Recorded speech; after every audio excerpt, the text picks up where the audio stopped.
Welcome, welcome, everybody. Nice to see you all. I'll just say, those of you sitting in the back on the floor, you're perfectly welcome to stay there, but you're also welcome to come up here if it's a little bit easier to not be behind chairs. So you can do whatever you please. So I'd like to begin tonight by just telling a little story that's captured in the early Buddhist literature. And it's the story of a king who had decided, maybe I'll back up and say, king, sometimes we can think of them, they are lay people, they're not monastics, and they have a lot of power, of course they do, and they have a lot of wealth. So they just represent, at least in my mind, those individuals who have power and wealth. So there's this king who decided to renounce being a king, and he was going to be a monastic underneath the Buddha. And he took the name Bhaddiya. And so he would do what monastics do at this time of the Buddha. They spent time meditating. And so they would be like a group of people practicing together, and they could hear him saying something, like while he was meditating. And he would be, if they listened, they could hear, he would be saying, "Oh, what happiness! Oh, what bliss!" And so it didn't matter where Bhaddiya, this former king, now a monk, where he was often doing this, whether he was out underneath a tree, whether he was in some hut, or what, just in different places, he was saying this, what happiness, what bliss, while he was meditating. And so the other monks were saying, this guy, Bhaddiya, clearly he's not really meditating. He's just remembering his former life. He must remember like how it was so great to have all this power and all this wealth. That clearly must be what he's doing. And they went to talk to the Buddha and say, hey, there's this guy, Bhaddiya, who keeps on saying, and maybe, oh, what sukha. I'll just say that word in Pali is sukha. It's the opposite of dukkha. Dukkha is, suffering. And I'm going like this with my arms because it's encapsulates, so it's such a wide range of things. And sukha also does a wide range. Gets translated as happiness. I'm doing it as happiness and bliss here. We could say joy. Some people could say pleasure. Sukha gets just, that family of things, family of words. So they go tell the Buddha. And then the Buddha says, well, ask him to come talk to me. So Bhaddiya goes to talk to the Buddha, and the Buddha says, is it true, Bhaddiya, that even in the wilderness or at the foot of a tree or in an empty dwelling, you're frequently saying, oh, what happiness, oh, what bliss? Bhaddiya says, yes. And then the Buddha says, but why do you say this?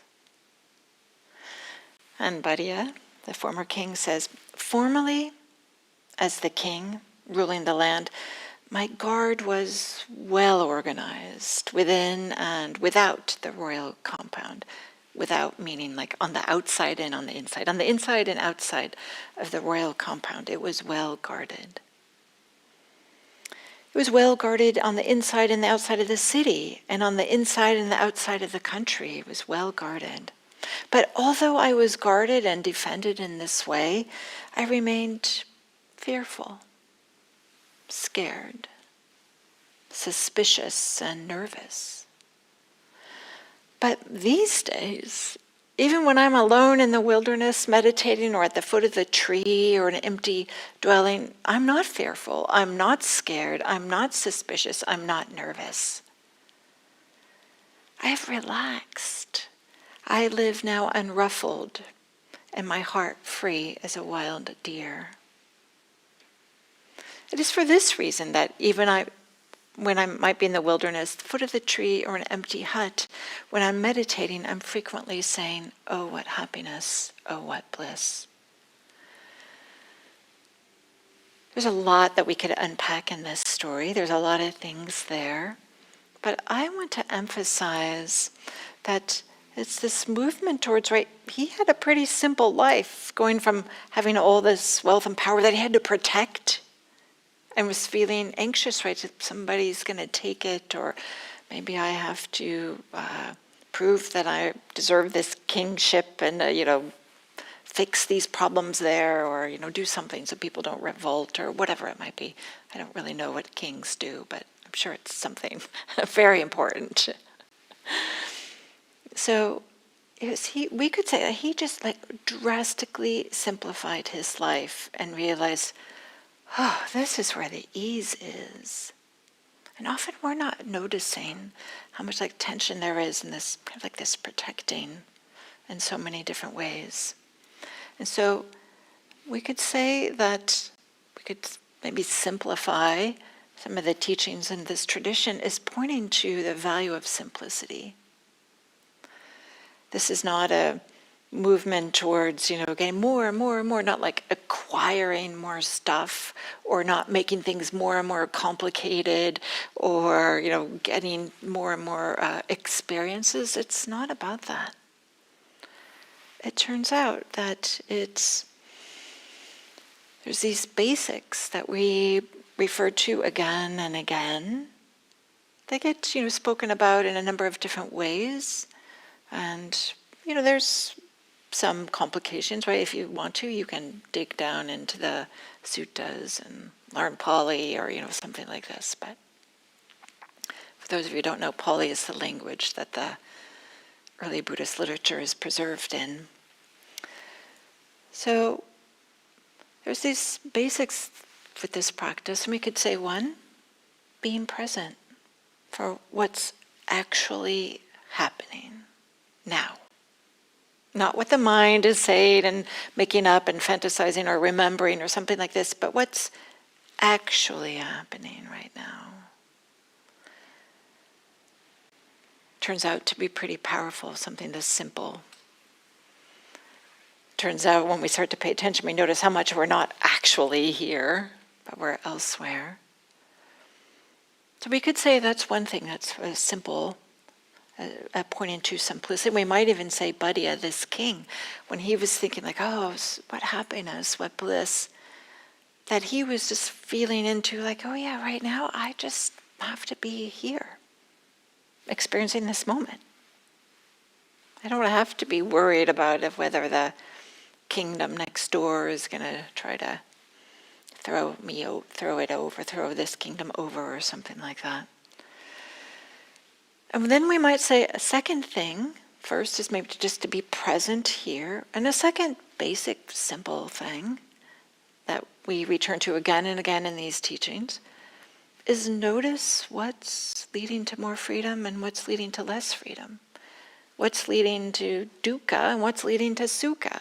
What's leading to, what words were here? Fearful, scared, suspicious, nervous. What kind of leads to that direction?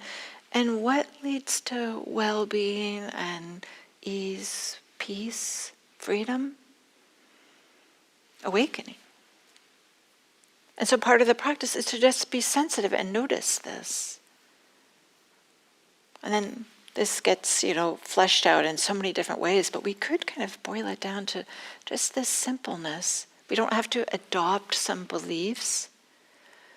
Instead, there's this invitation, go figure this out for yourself. Go experience it for yourself. Don't take my word or Dharma teacher's word for what's being said here, but maybe what gets said here, what you hear, whether it's in Dharma talks, Dharma books, Dharma friends, test it out for yourself by being present and noticing what leads to more ease and what leads to less ease. So you could say that this practice so much is about letting go of what's extra. Letting go of, some of these complications, quote unquote, that we like to do. And maybe an example could be something, maybe you are attending a potluck. This example. And let's say that you show up and you forgot to bring something. Not that this person actually ever did that. No, I have. I have showed up like, oh, whoops, shoot, I was supposed to bring, I left it back at home. So let's say you show up and like, oh no, I forgot this dish that I was going to bring and I was going to share with others. And then the mind, we could do something like, oh, I can't believe I forgot it. I'm forgetting so many things. Maybe dementia is setting in. And yeah, because I forgot where my keys were the other day. And like, maybe, what am I going to do about this? Maybe I should go talk to my friend. She knows a lot of medical stuff. She would know, yeah, but the last time I talked to her, she kind of looked at me a little bit weird. And now I'm not sure that I want to reach out to her. And okay, well, maybe I should go have therapy because clearly I'm like so messed up. And you right, the mind, right, just can go. We make stories. There is not a lot of freedom when we get stuck in those stories. I don't want to demonize them and say it wrong. It's a human tendency to do this. And this practice is how can we just recognize, like, oh yeah, this is the mind's habit. We don't have to believe everything it's saying. We don't have to go off and let it push us around and do things that it's trying to tell us that we have to do precisely then. But maybe an alternative when you realize that you forgot something to bring into a potluck is just recognize, oh yeah, this feels uncomfortable. Yeah, I really wanted to share this with others. Now I can't share it. Yeah, now I'm going to be here and maybe everybody else brought something and I didn't, and I'm going to feel a little bit uncomfortable there. It's going to be a little bit awkward. I don't like to feel awkward. Feels awkward to imagine I'm going to feel awkward. And then maybe there's this way that, oh yeah, I can, maybe when you notice this too, you could like, oh yeah, my mind wants to make me into a terrible person because I forgot, but you know, people forget things and I forgot things. I forgot this. Can that be okay? And then maybe you, depends the event, go to the host and say and apologize. You know, I really wanted to bring this. I was looking forward to sharing this with others, and now I'm showing up empty-handed. I hope that's okay. And if it's not okay, the host is going to tell you, nope, sorry. And if it is okay, they're going to say, oh, don't worry about it. There's always so much food here. We're just happy you're here. And there you're done, right? It's not a big complicated thing. It doesn't have to be worrying about our mental health or what things that we should do or something like this. So this idea, can we just be with what's happening, including feeling the uncomfortableness of when we forget to bring something, when we don't do something we say we're going to do. It's human nature to forget things. It's also human nature to not want to feel uncomfortable, but we do feel uncomfortable. Maybe we could say part of this practice is to feel comfortable with not being, feeling comfortable with being uncomfortable. So maybe I can point out that there's this way of pointing to simplicity of just being with what's actually happening in this moment. And then this other moment, just returning again. Planning will happen. Taking care of things will happen. Thinking that we have to figure things out is going to happen. But can we just be present with feeling the pressure of the chair or the cushion against the body?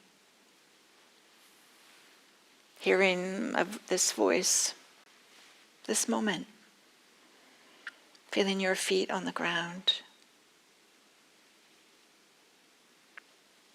This is always available. This is always available. The simplicity of what's happening here. Don't worry. You will take care of the things that need to be taken care of. There's a part of us that thinks like, oh, no, I have to go figure this out. And a lot of the figuring it out is just a distraction from feeling uncomfortable. So this idea of just simplifying. Because simplifying really supports a sense of contentment. and a sense of well-being. And it's not that this practice is only about chasing contentment and well-being or chasing good feelings. But there's this way in which if we have a certain amount of ease, it's much easier to not get, it's much easier for the wisest version of ourselves to show up. And to maybe see the bigger picture and not get caught up on small things that are happening that maybe aren't so helpful, that turn out to be extra. All of us probably have this sense of relief if there's let's say, for example, there's a drawer in the house. A lot of households have the junk drawer. You open it, if you can open it up, right? Sometimes there's just so much stuff there. You open it up and there's this mess in there. And then for whatever reason, you feel okay, you know what, something needs to be done with this. And you just clean it up and organize and throw things out and oh wow, here's this, I hadn't seen this for a while. This kind of stuff. And then you organize it. Maybe you donate some of it. Maybe you fix the thing that was broken that got shoved in there. Whatever it is. There's a sense of that feels good. Right? Kind of when there's a little bit of when a mess has some semblance of organization to it, when it gets kind of simplified in some kind of way. We all have this experience of what a good feeling it is, this relief, when things that seem messy get simplified. So this movement towards making things simpler, whether it's our actual experience, we can make them simpler by just being with the experience of the moment, which I'm pointing to the body, usually the bodily experience is where the simplification is. It's usually the mind that is making things more complicated. Or maybe there's this way in which we just find ourselves being busy a lot, doing one thing after another. It's not uncommon for it to feel being busy is this badge of honor, a semblance of how important we are and how people need us or something like this, to be busy. So this pointing towards simplicity, it's this movement towards simplicity because it supports well-being and ease. But there's also an unhelpful side of simplicity. There's this way in which it can be really helpful, tremendous support. And then there's a way in which there's a certain type or certain way in which we might do simplicity turns out to not be helpful at all. In fact, kind of take us away from greater peace and ease. And that is when we bring this idea of simplicity or this wish to make things less complicated in some way, and that supports us, kind of propels us into having this dichotomous thinking, or this way in which we have this just bifurcated thinking. Okay, there's good and bad. There's only two things. And if it's not in the good, it's in the bad. Or if it's in the bad, it's certainly not anything good about it. There's this way in which we can have this polarized thing. Things are either, at the ends of, if we wanted to say a spectrum, there's nothing in the middle. There's no nuances or gradation. It's just good or bad, right or wrong, yes or no. These ways we do this. This is a simplification. And often humans, we like to do this sometimes when we're feeling uncomfortable. Oh, that's bad. They are bad. And this over here is good and we are good. It's this terrible thing that can happen when we do this. It's this way in which there's yeah, we know what's right, and all those knuckleheads over there, I don't know, they clearly don't know what's right. Yeah, we got it all figured out, and you guys, I don't know, you have some problems, clearly, right? This sense. And then as soon as that starts to show up, and us versus them, me versus the world, me versus you, then this is where nervousness and anxiousness and fear and scared comes in a subtle way. In some ways, we like to have this self-righteous feeling like, yeah, we know what it is.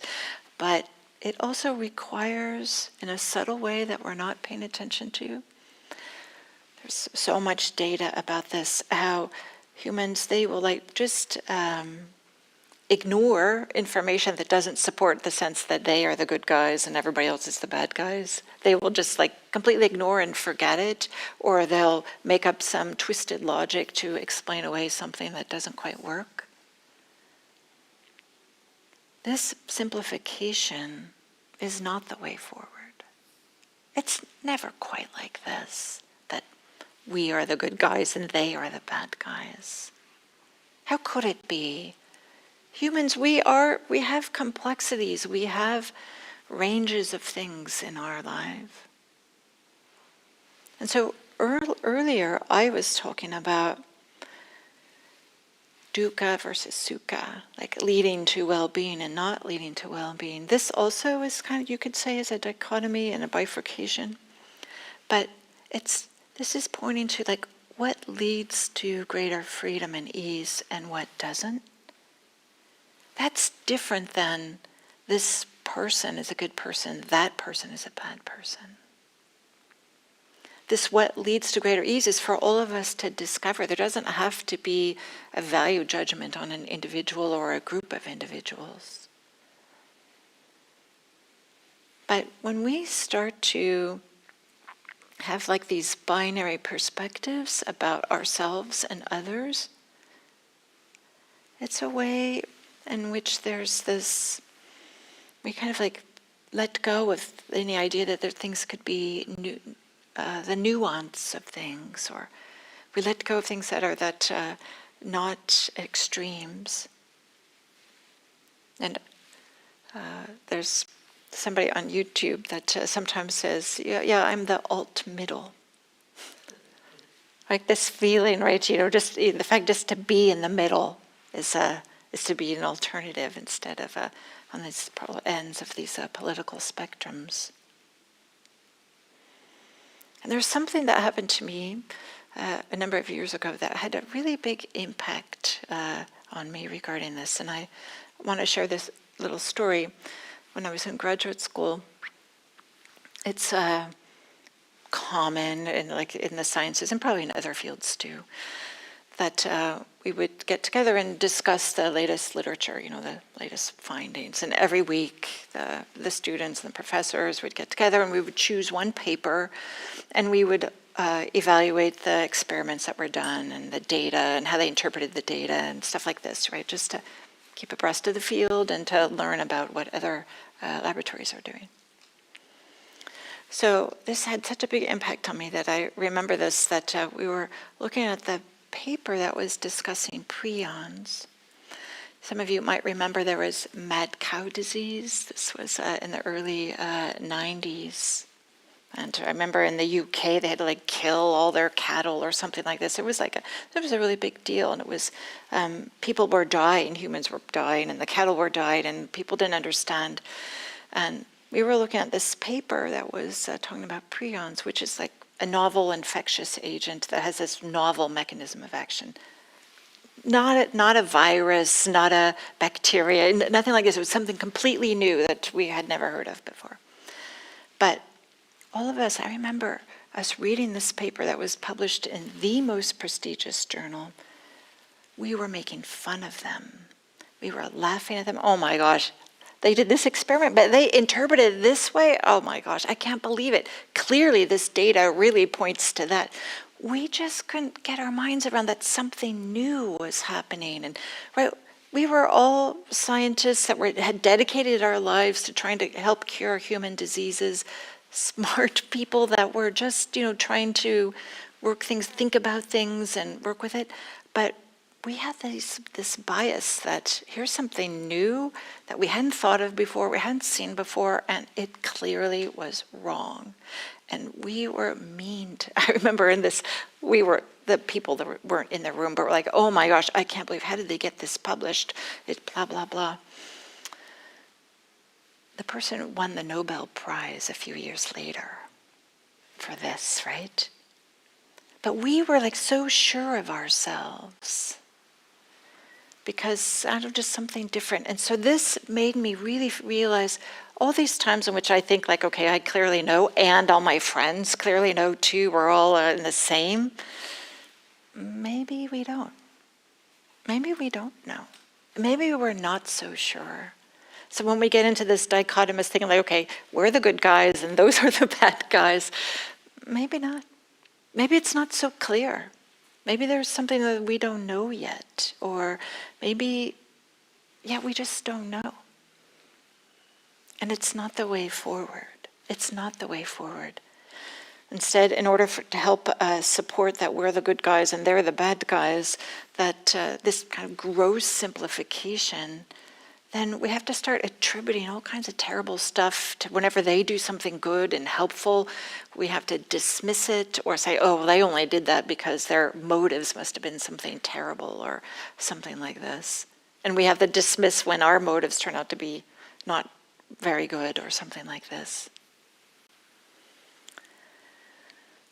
So there's a poem that points to this that's not by Rosemary Traumer.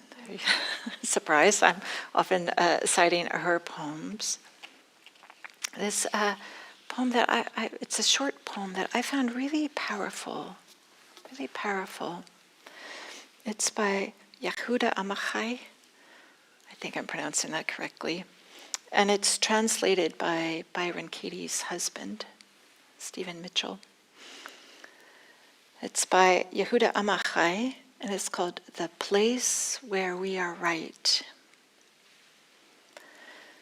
From the place where we are right, flowers will never grow in the spring. The place where we are right is hard and trampled like a yard. But doubts and loves dig up the world like a mole, a plow. And a whisper will be heard in the place where the ruined house once stood. I'll read it again. The place where we are right. By Yehuda Amichai. From the place where we are right, flowers will never grow in the spring. The place where we are right is hard and trampled like a yard. But doubts and loves dig up the world like a mole, a plow. And a whisper will be heard in the place where the ruined house once stood.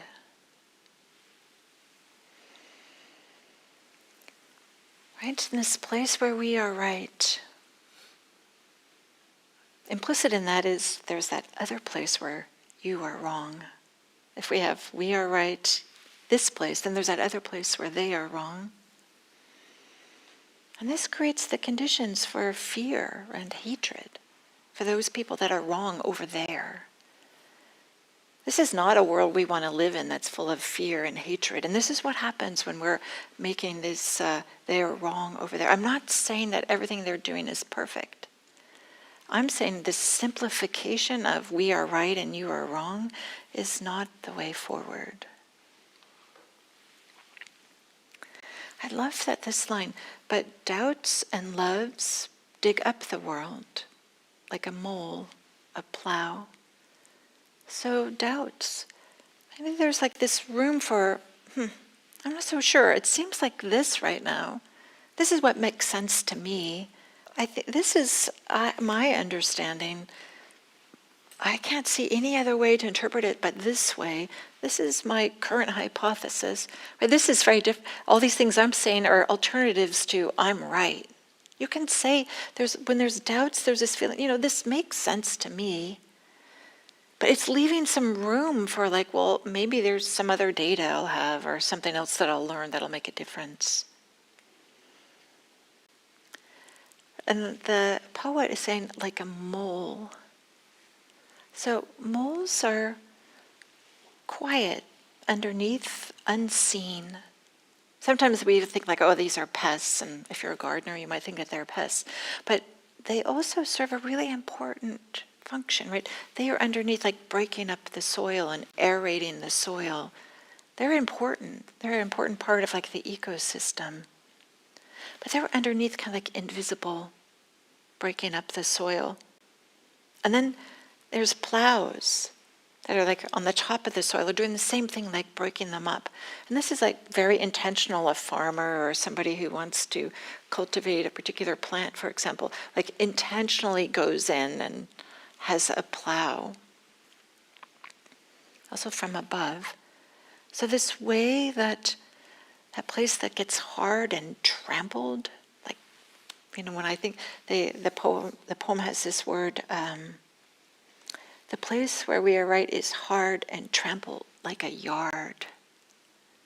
I'm thinking like schoolyards, prison yards. This place where there's a lot of people trampling, maybe behaving in so many different ways, but the ways that they get broken up and where the trampling doesn't lead to hardness and stuckness is with things coming from below and things from coming above, moles and plows. And it might be that some individuals, maybe in the world, out in the world, not just in their personal life, but out in the world, they feel like, yeah, there's something that's not right and I want to make a difference. And maybe there are people who will be like plows, who will, in an obvious way, break up the soil. They will make big changes. And then maybe there will be people who are in the greater world who are just quietly, like the moles underneath, just breaking up the soil and aerating and allowing the soil to make room for flowers. Where flowers, something beautiful and, of course, an essential part of plants' life cycle, but maybe there's some happiness or joy in flowers. So whether we're talking about we are right and they are wrong, maybe there's something that we feel like, I don't want to say that everybody's right and everything is perfectly fine. I just don't want us to simplify things and just slap a label on them and then be dismissive of them. But if we feel like, there's something that could be better, that could be changed, that maybe needs something, maybe it's clear to us what is needed, then maybe there's some obvious thing that we can do in the world. Or maybe we're the type of person, I happen to be one of these type of people. I'm a little bit more quiet and introverted, and I'm a little bit more kind of like underneath, trying to like plant seeds, breaking up soil. And I kind of view giving Dharma talks as this is my way of like, okay, maybe this is a way in which can help create the conditions in which new things can grow, in which something new can happen, so that the yard isn't just hard and trampled in this place where we are right.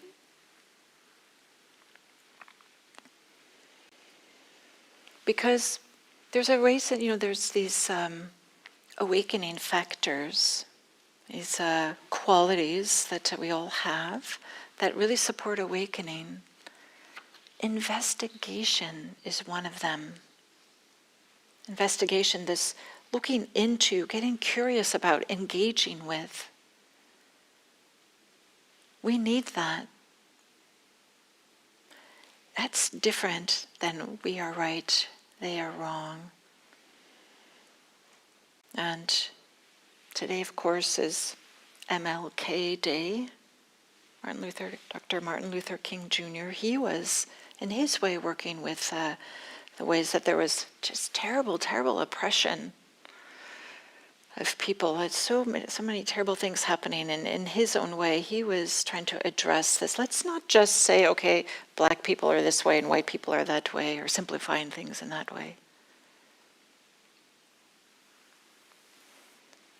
So, as humans, we like to simplify things. It feels better. And sometimes it feels better in the short term to say, like, oh, they're wrong. But it also kind of creates the conditions in which there's this way in which then we have to be always supporting, like, they are wrong and I'm right. And maybe like this king in the beginning of the story, he had this certain amount of anxiety, or I'll just say in my own experience, as soon as like I make other people like they're wrong, then I'm afraid of them. Like I feel like I have to get away from them. I don't want to be near them.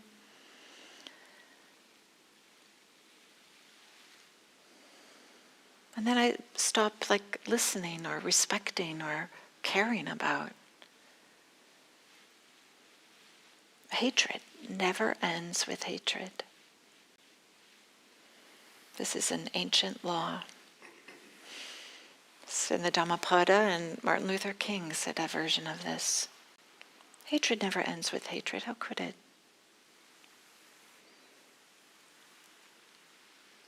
So maybe the complexity of simplicity.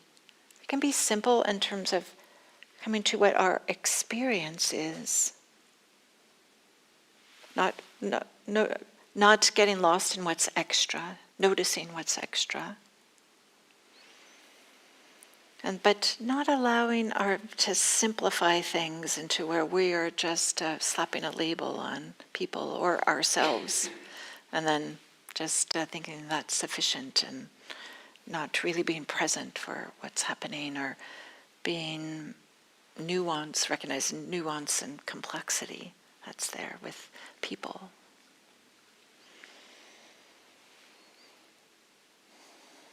Maybe I'll read this poem one more time.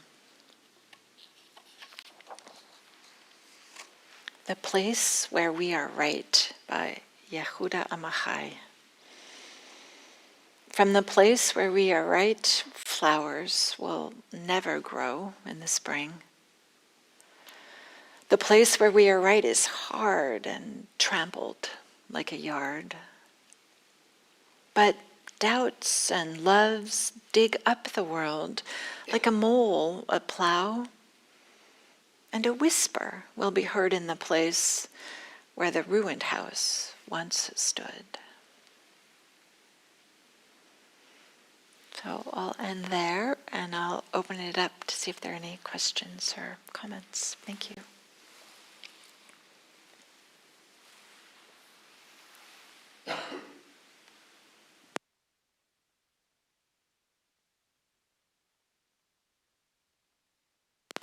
Any comments or questions?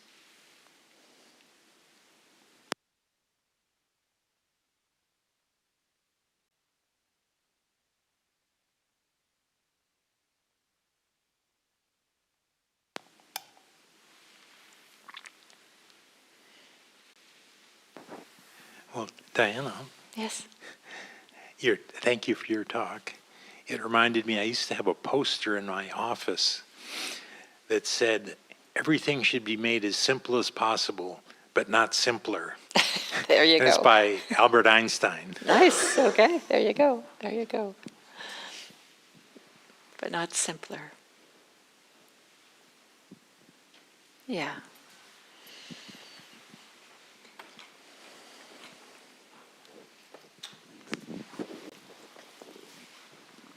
I'm not sure I got the last line in the meaning. Is the ruined house are destroyed preconceptions?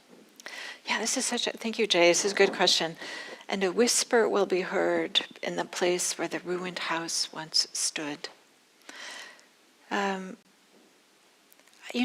This is how I'm interpreting it. Well, actually, I should ask you, do you have an interpreting that the ruined house is? That's where I went, meaning like once I give up all that, like all my preconceived notions, which is the bad house, or if you want to think of it that way, then I'll hear the true inner voice come through, and that's the whisper that I'm hearing for. It's always the true voice is hard to hear, so the whisper for me is. I'm reading it that way. I don't know if that's Yeah, true. yeah, I like it. I like it.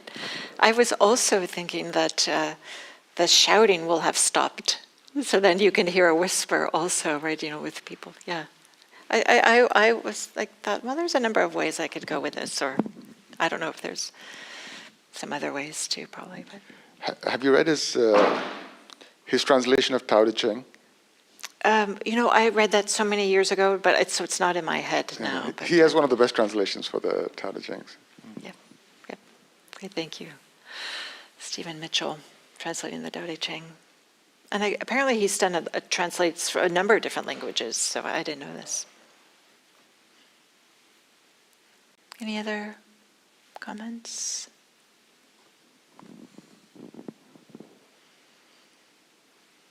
Okay, so I'm wishing you all a wonderful evening.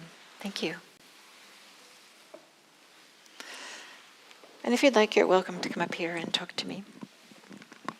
Otherwise, have a great week.